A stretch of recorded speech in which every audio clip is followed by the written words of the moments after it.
basketball staff. Go ahead, Paulie. What were you doing in 1994? I wasn't even alive. I knew he was going to say that. I knew he was going to say that. 1997's for me. 1997. Yeah. You just set yourself up for that one. I knew not to ask that. But I did listen to Biggie growing up. I listened to a lot of Biggie. All right.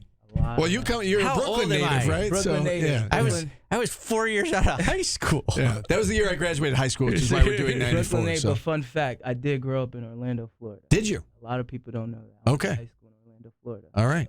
Very nice. So I got the best of both worlds. And now you get to live in Syracuse, New York. Syracuse, New York. It's been fun so far. I got here in June, and we kicked off right away, and it's been an amazing journey so far. We'll ask you again in like December or January when there's 6 inches of snow on the ground, whether or not you're still having fun. I was in the Midwest for a couple years, and it gets cold over there too as well. So. And you were recently at St. Joseph's, right? I was at St. Joe's in Philly. Right. Philly spent the year in Philly.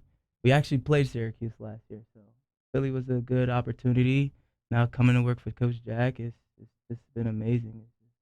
It's a great opportunity to be in Syracuse. So how did this come to be for you? With did you have previous connections with Coach Jack? So I met Coach Jack at the Final Four. I think it was about 4 years ago in Minnesota.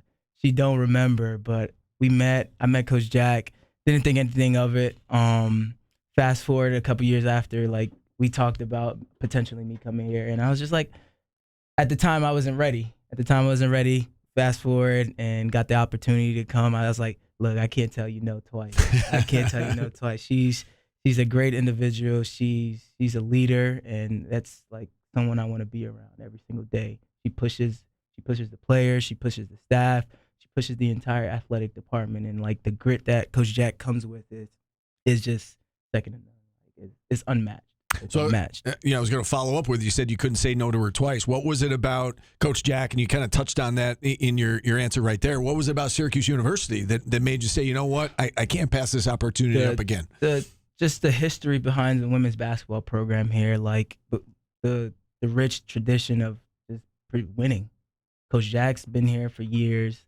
Her legacy that she has, that she holds in Syracuse, like this is her city, and like being able to like back her up and what she stands for as a person and what she stands for as her culture and her program is like, why wouldn't you want to be a part of that? Like, I'm blessed, I'm lucky. Like, this is an opportunity of a lifetime that I'm like, I can't pass up, So, like, being here, being a part of the Syracuse community, like the welcoming, like everywhere I go, like I'm a big runner. Like, I like to go golf. Anytime I have on Syracuse gear, oh, you work at Syracuse. We love Coach Jack. We love Coach Jack. I'm like, I'm at the barbershop. I'm like, all right, I'm going to go to the barbershop. Maybe I can just get some downtime at the barbershop.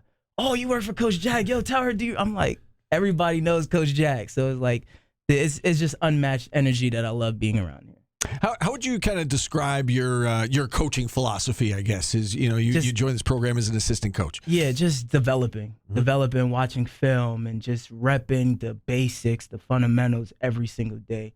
In the past, I've worked for 2 coaches that heart fundamentals and drill and, like, just learn and, like, just bringing that philosophy here.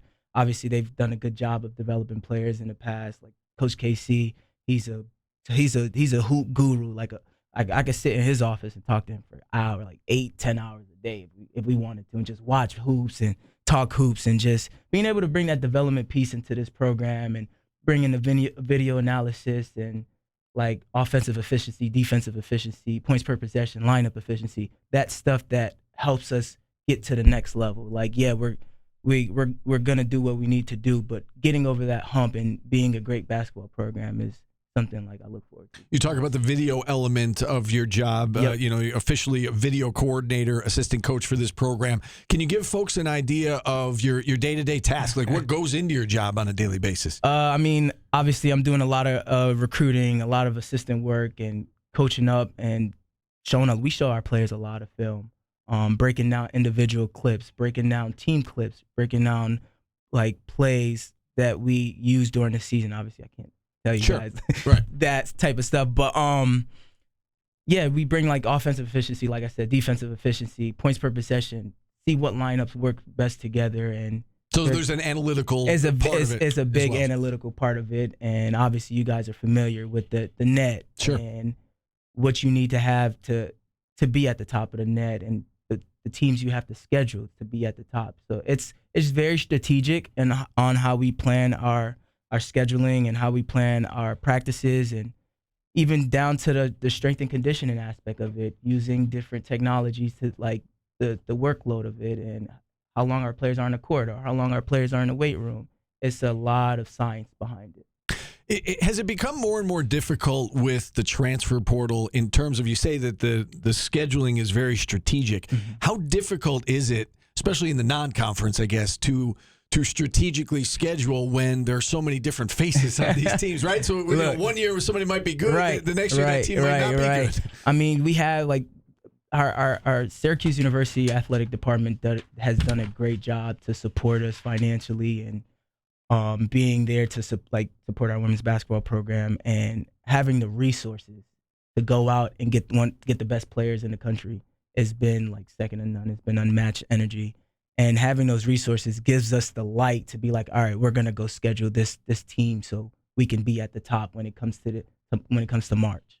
What first got you into coaching? How'd you end up doing this as a profession? So I played at the Division II level, and after playing, I honestly didn't go right into coaching. I was working with juvenile delinquents, worked with the juveniles, and I trained on the side, and I was like, I can't hang this up yet. And I was always a basketball junkie. I always used to watch basketball all day, all night, and just talk hoops. And I'm like, I got to work a camp at a Big Ten school, and after working that camp, they was like, hey, you should try coming on a women's game. And I was just like, you know what? Let me try it. So I took my talents to a small NAIA school in Kansas, like in the middle of Kansas, nowhere, Kansas. So you must have really wanted to do it. Yes. You have to really want to do it, to relocate, leave your family. It's a big sacrifice. It takes a lot of time, and being able to go out there and have a great year, and then got an opportunity the year after to go to the University of Illinois, obviously for two years under Shauna Green, who's a phenomenal coach, where I got to learn, and like she's a winner. I've been lucky. Not many people are lucky to be around 3-4 head coaches that have won. I've been blessed in the opportunities that I've gotten to be around great coaches and learn from great coaches and learn from great programs has been like, I'm lucky. Like, all right, you've been working with the team for a couple weeks now since everybody's been back on campus. What can you tell us about this group? What stands out to you? It's an exciting group from top to bottom. I mean, like, we have 4 new freshmen that came in. We have 4 transfers, and then our returners. Like it's just like, I'm like, wow, there's no way like we're this good in the summer. And obviously the summer shows you like it's hard. Like the summers are hard. It's you're working out very hard. You're in a weight room. You're conditioning. And I always say, like, once the season comes, once the winter hits, the season's gonna ask you, what did you do in the summer? And the work that we've been putting in is just unmatched. Our players are watching film. Our players, like, you looked over the window. Our players are in there by themselves getting shots up. They're very intentional about being good, being great. Even off the court, like the off the court work that our players are doing. Like, obviously Dom's at Newhouse, and our kids are like, I look over in our study rooms. They're in there doing their academics. Like, they're taking this very, very seriously, and it's next level, which pushes us as a coaching staff to be next level. So. For the returning players, and I know you just got here, but have you noticed maybe a chip on their shoulder based on how last year went, and maybe a determination to put that behind them and to have a better year this time around? Yeah, it's like when you look around the room and people start doing great things, it's like there's no other option. You know what I mean? Like you're gonna want to push yourself. You look around the room as you can't feel hopeless. You have to have that grit. You have to have that motivation. Like being with Coach Jack, you have to push. You know what I mean? And they're looking at it and they're like, they want to get to the next level. Like, you see a Sophie that's in there rehabbing every single day. Jello, sometimes I have to tell Jello, no, hey, we can't go past our hours. You know what I mean? You have a young freshman like Cam that comes in every single day. And like, to have that grit as a freshman is like my favorite word is unmatched. It's great energy to this year. There is a picture that's been circulating on social media of Fran Brown and Carmelo Anthony recently at the Mello Center. That is facts. That is facts. They were in there. So tell me what that was like. So Mello was in there watching practice, and Coach Fran Brown. He was in there on the weight. He was in the weight room. He was on the treadmill, and we were getting after it. Like, we were getting after it. I wish we had like a live Twitch stream or something to watch the show practice. We were getting after it. So you see Coach Fran come in, and he sits there. He's like, "Oh, this team is next level." So like, having them to be in practice, it's just some motivation to get to that next level and show what we have, and having that approval from Carmelo Anthony is second to none. Did they say anything to the team? Did Melo say anything to the players? Melo was just wow. Like, he was amazed by the athleticism, by the development, the skill set, all across the board, how they're diving on the floor for loose balls. And it's like, I thought he was gonna come back again today. You know what I mean? So we got after it for sure. Well, hopefully with his son being here, he'll be around more and taking some more practices. For sure. We've been asking. You're like the fifth or sixth person from the program that we've talked to, and we've been asking everybody. Tell us a little bit about yourself away from basketball. So let's get to know you a little bit away from the basketball court. What do you like to do? Man, I love to golf. I love to run. Like, that's all I do. Like, on my free time, like before practice or after practice, I probably get in like 30 miles a week. Wow. I'm trying to up it. Obviously it's been hot. People say Syracuse is cold. It gets hot in the summer. It gets hot. I love to run. I love to go on a trail and just run down. Obviously, you have to come back. Yeah. Golfing. I'm trying to get my golf game right. What's your handicap? You pretty good? 15. Yeah. All right. I'm trying to get better. Yeah. I'm trying to get better. What people don't know, like, I'm a big shoe collector. Yeah. I love to collect shoes. It's an expensive hobby I need to put down. I'm a big shoe collector. I saw Melo in the gym. He was getting some breakfast. I'm like, Melo, I got a pair of Jordan 12s I need you to sign. He's like, yeah, I got you. So nice. Cross fingers. Hopefully he get those signed for me. Nice. So, Good stuff. You know what? We just had Dave McMiniman on from ESPN. He's a Syracuse grad also, and he apparently has a huge shoe collection. Really? Also, yeah.